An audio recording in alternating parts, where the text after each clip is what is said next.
사람은 생각보다 쉽게 무너지지 않습니다. 오히려 사람은 망가진 채로 더 잘 살아가기도 해요. 양심이 조금 찔려도 또 삶의 어딘가가 좀 어긋나 있다 할지라도 그 문제를 문제 없는 것으로 받아들입니다. 무서운 것은 그 다음이에요. 이게 시간이 오래 지나면은 더 이상 불편함조차 느끼지 못해요. 자신이 살아가는 방식을 정상이라고 생각을 하고 옳다고 믿어야 내 내면에 계속 부딪히는 양심에 찔리는 부분들을 견뎌낼 수 있기 때문이에요. 내가 옳아, 내가 정상이야 라고 계속 끊임없이 생각을 하는 거죠. 그러다 어떤 계기로 인해서 애써 외면해 왔던 그 많은 문제들이 확 드러나게 되면은 그때 비로소 깨닫죠. 문제가 없는 것이 아니라 내가 문제를 못 보고 살았다는 것을 알게 됩니다. 어제 뉴스에 보니까요, 20, 30대 청년들의 암 발병률이 굉장히 폭증했어요.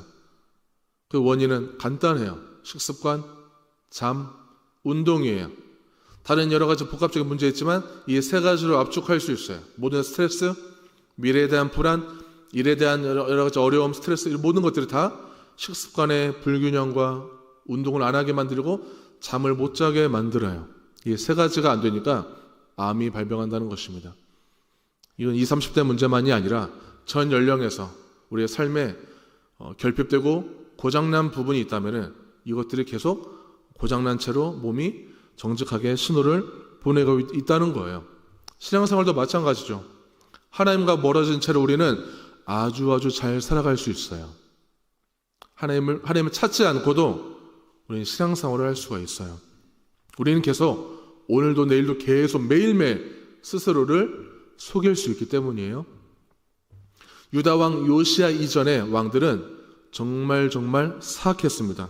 그 이전 시대들은 너무 어두웠어요.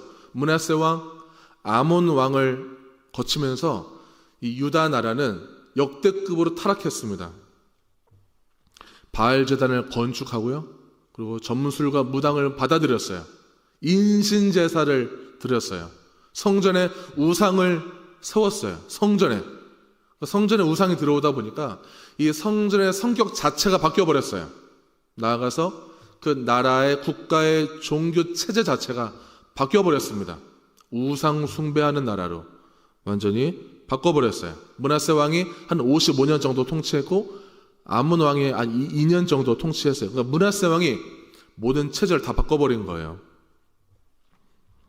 그 왕이 아주 체계적으로 점진적으로 다 타락시켜버렸어요. 거기 그 나라에 있던 제사장들 어땠을까요? 제사장 전부 다 타락했어요. 유다는 이 강대국 사이에 있는 아주 쪼만한 나라예요.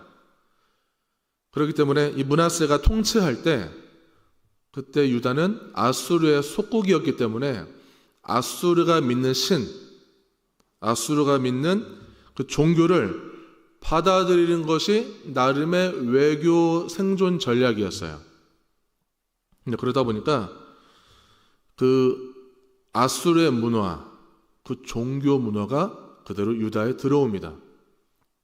이스라엘은 가나안 땅 정착 이후에 계속 이 바알 종교의 영향을 받아왔어요.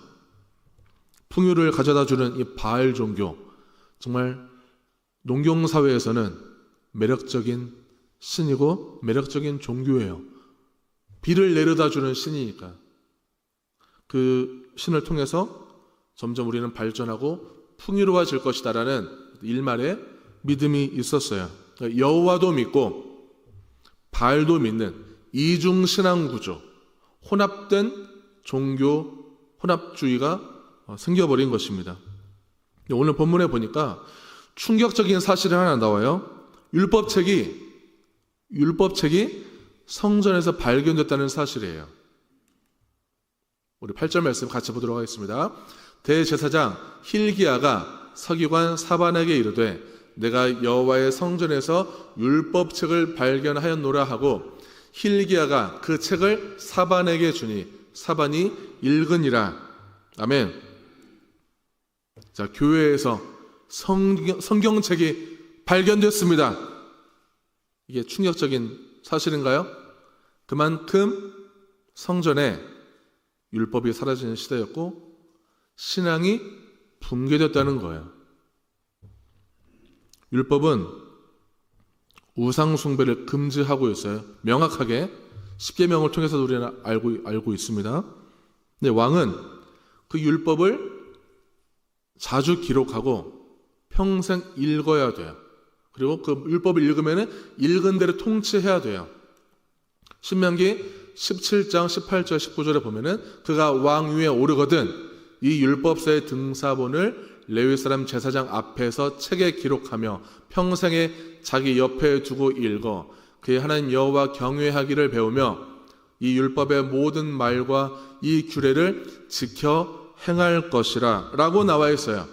그러니까 므낫세 왕이 보기에 율법책은 불편한 책이에요. 자기가 왕으로서 나라를 통치하기 불편한 거죠. 정치적으로 불편해요. 우상 숭배를 금지했으니까. 그리고 그래서 의도적으로 율법을 배제합니다. 율법이 없으니까, 율법책이 없으니까 성전에서 율법 교육, 말씀 낭독 이런 것들 다 중단돼요. hil기야 대제사장의 역할은요, 성전에서 예배를 집례하고 율법책을 보존하는 일들, 그리고 교육시키고 하는 모든 책임이 있는데 이거 율법을 잃어버렸기 때문에 모든 것이 다 중단된 거예요. hil기야 대제사장은 대제사장 직함을 가지고 율법 없이 그동안 살아온 것입니다. 영적 지도자들, 사역자들 말씀 없이 사역할 수 있을까요? 말씀 없이 사역할 수도 있어요. 말씀 없이 일할 수 있고 말씀 없이 설교도 할 수 있어요. 그만큼 타락한 시대상을 보여주는 것입니다. 여기에 또 중요한 인물이 나와요. hil기야가 서기관 사반에게 율법책을 줍니다. 왕이 이걸로 통치를 해야 하기 때문에 왕에게 전달을 해야 하거든요.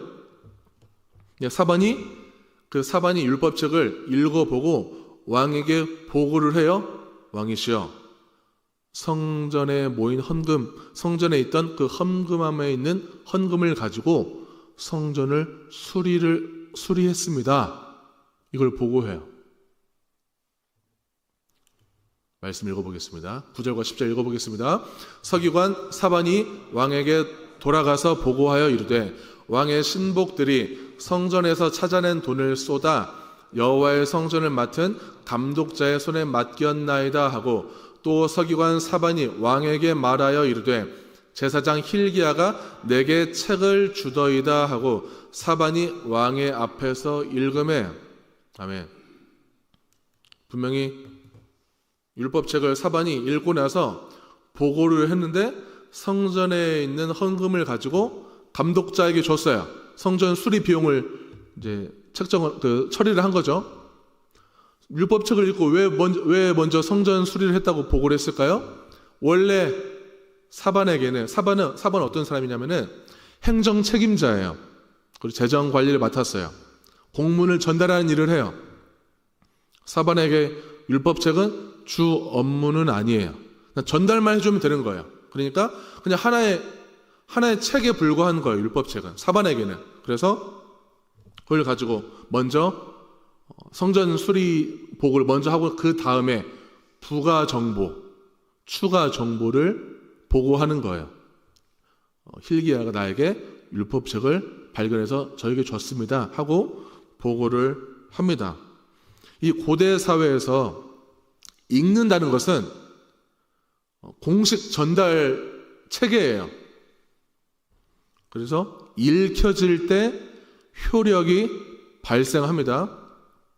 율법책을 사반은 행정자로, 그러니까 비서실장 같은 거예요. 왕에게 다 보고를 해야 되기 때문에 보고를 해야 돼서 읽는데 대충 읽지 않고 아주 또렷하게 정확하게 하나하나 잘 읽었어요.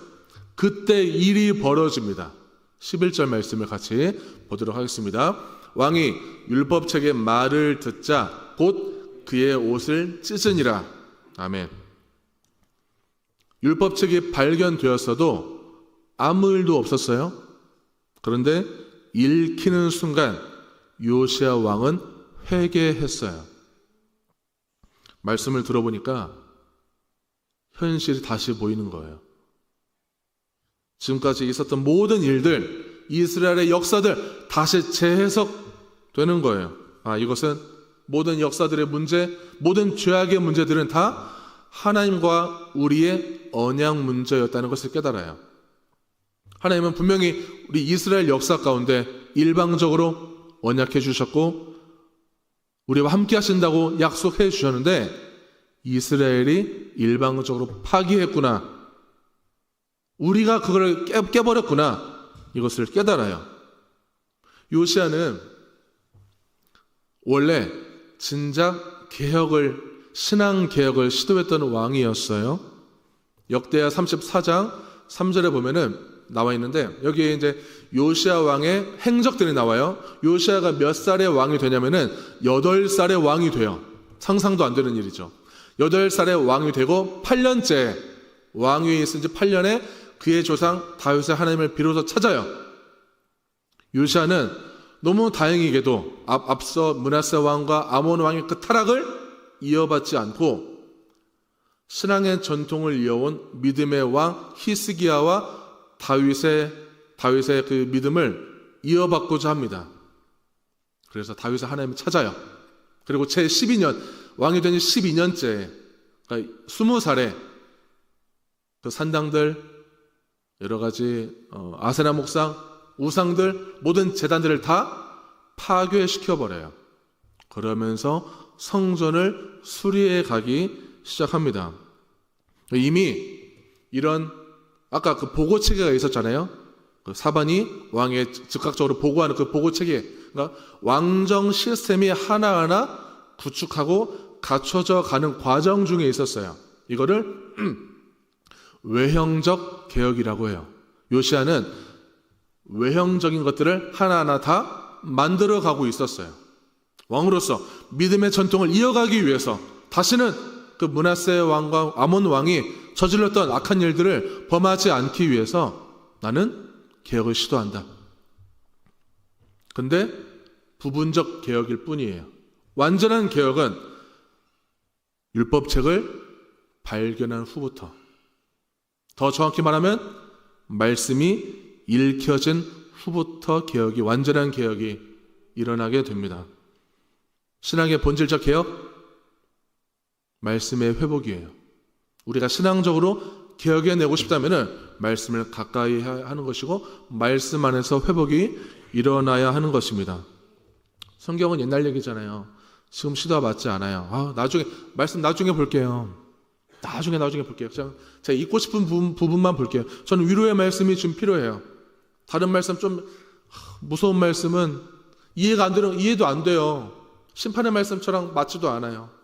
이런 말들로 우리는 자꾸 성경을 거부해요. 성경은 읽기 싫어요. 왠지 아세요? 성경을 읽는 것은 영적인 활동이에요. 그러니까 본능적으로 우리는 죄성을 가졌기 때문에 읽기 싫은 거예요.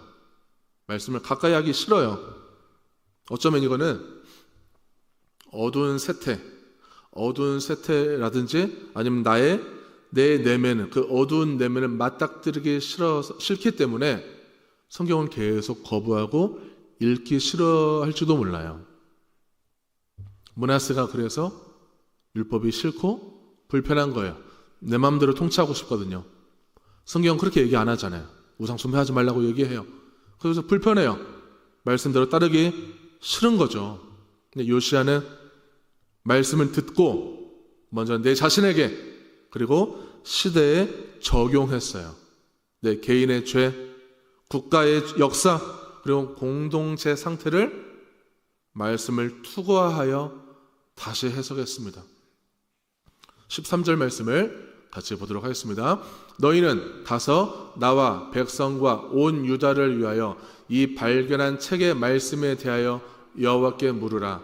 우리 조상들이 이 책의 말씀을 듣지 아니하며 이 책에 우리를 위하여 기록된 모든 것을 행하지 아니하였으므로 여호와께서 우리에게 내리신 진노가 크도다. 아멘. 요시야 왕은 나라가 깨진 이유를 한 사악한 왕의 죄로만 돌리지 않았어요.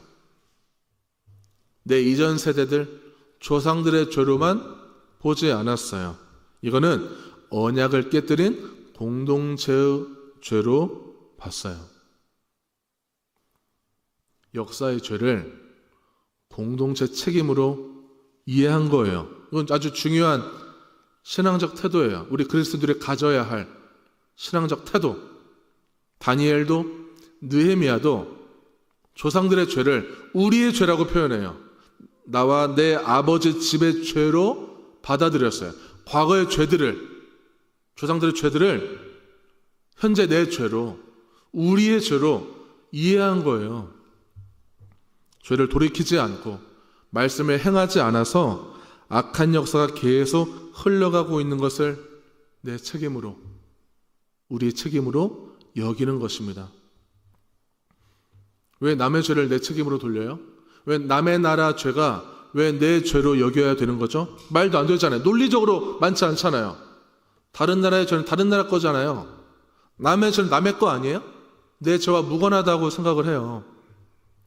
그런데 왜 대통령이 되면은 과거에 저질렀던, 벌써 수십 년 전에 저질렀던 그 사건과 죄에 대해서, 잘못에 대해서 왜 반성해요? 대통령이? 그때 통치한 것도 아니잖아요. 우리의 국가의 책무를 벌였기 때문에, 우리의 잘못과 우리의 반성이기 때문에, 우리의 책임이기 때문에 내가 통치한 때가 아니었어도 잘못을 구하는 것이죠.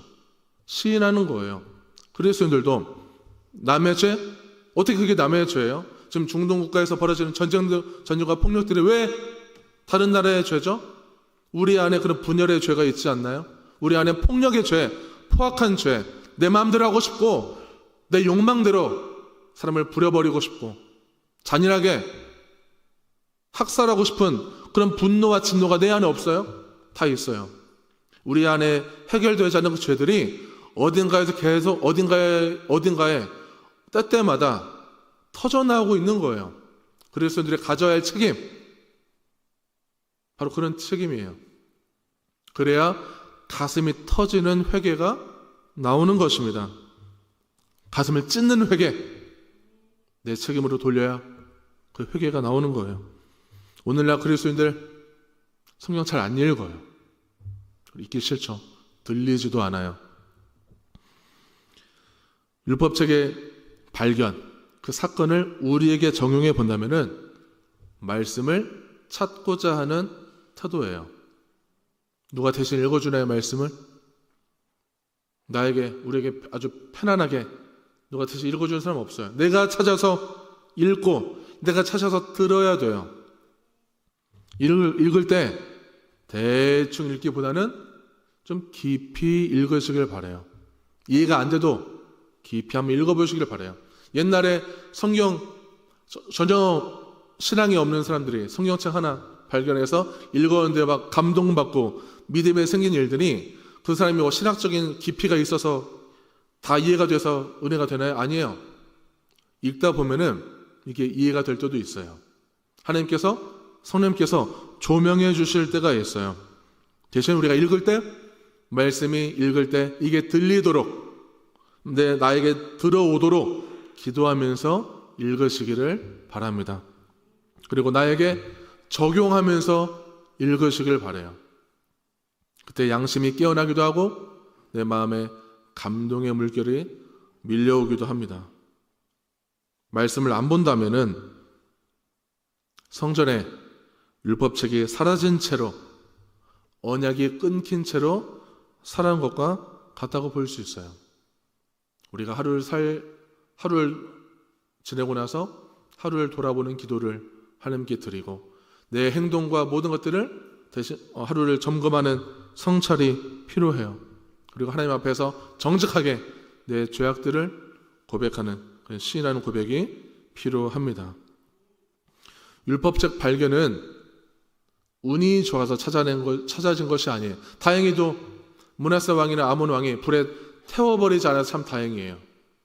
불에 아마 태웠을 것 같기도 해요. 그러나 여러 사본들이 있었기 때문에 지금처럼 이런 활자로 잘 인쇄물이 발달하지 않은 상태라 다 사본을 써서 베껴서 남아있는 것들이 발견되어서 참 다행이에요. 근데 이것은 운이 좋은 것이 아니라 하나님께서 다시 유다 나라와 함께 하시기 때문에 다시 드러낸 사건이에요. 율법의 발견은 회복의 첫걸음이 되었습니다. 우리의 참회와 변화는 말씀을 읽고 들을 때 일어나는 거예요. 신앙이라는 게, 신앙이 유지되는 것이 시스템이 잘 되어 있으면 유지되나요? 돈이 있고 조직이 있고 사람이 있고 건물이 있고 충성 봉사가 있다 할지라도 말씀에 빠졌다고 상상해 보세요. 그 공동체가 어떻게 되겠어요? 말씀이 기준인데, 그게 진리인데, 그게 빠진 채로 교회가 돌아간다고 생각해 보세요. 온갖 죄가 범람하는 것은 시간 문제예요. 해체되는 건 시간 문제예요. 말씀에 빠지면 망가지는 거예요. 그래서 우리가 매주 성경 통독을 권장하고 있어요. 주보에 성경 통독을 올리잖아요. 카운트를 올리잖아요. 그걸 보면서 도전 받으시길 바랍니다. 그걸 보면서 내가 뭔가 해야만 하는 어떤 그런 마음보다는 나는 지금 말씀을 사랑하고 있는가? 나는 지금 하나님을 사랑하고 있는가? 내가 말씀 앞에서 두근두근하고 있는가? 우리가 은혜가 충만하고 사랑이 충만하면은 말씀이 술술술 시간 가는 줄 모르고 읽혀질 때가 있어요. 근데 매번 그러진 않기 때문에 우리가 말씀 앞에 기대하는 마음으로, 분명히 이 말씀은 골수를 쪼개는 그 파워가 있어서 나를 변화시키고 내 심령을 다시금 하나님께로 온전하게 바라볼 수 있도록 인도할 거라는 그 기대와 희망을 갖고 말씀을 가까이 하시기를 바랍니다. 그 마음으로 말씀을 다시 듣는 순간 성령께서 말씀을 새롭게 조명하실 거예요. 내가 이미 알고 있는 말씀도 마치 처음 보는 말씀처럼, 내가 오늘 이 똑같은 본문을 오늘 보고 내일 보고 한 달 후에 봐도 매번 다른 은혜를 주시는 게 이 기독교의 신비예요. 말씀의 능력이에요. 그게 하나님이 함께 하신다는 증거예요. 그게 증거예요. 말씀을 볼 때마다 은혜가 되기를 소망합니다. 그리고 말씀을 가까이 하게 되면은 하나님이 나를 정말 사랑하시는구나, 이 모든 말씀들이 다 나를 사랑해서 주신 말씀이시구나 하는 걸 깨닫게 되는 거죠. 그런 말씀으로 들리길 원합니다. 하나님의 사랑으로 들리길 원해요. 지금도 여러 질병과 가난과 또 아픔, 상처, 환난 이런 것들에 갇혀서 계속 우리는 죄를 양산하는 시대에 살고 있어요. 그러나 이 시대를 초월하여서 하나님께서 말씀을 통해서 우리에게 구원의 빛을 내리 쬐어주시고 참된 복음으로 나와 우리 가정과 우리 공동체와 나라를 살려낼 것입니다. 하나님의 특기는 살려내는 거예요. 말씀으로 살려내는 것입니다. 말씀을 통해서 그러한 승리가 보장되어 있음을 기억하시고 매일 영적 회복이 일어나는 참된 하루, 하나님과 동행하는 하루가 되기를 주님의 이름으로 축원합니다.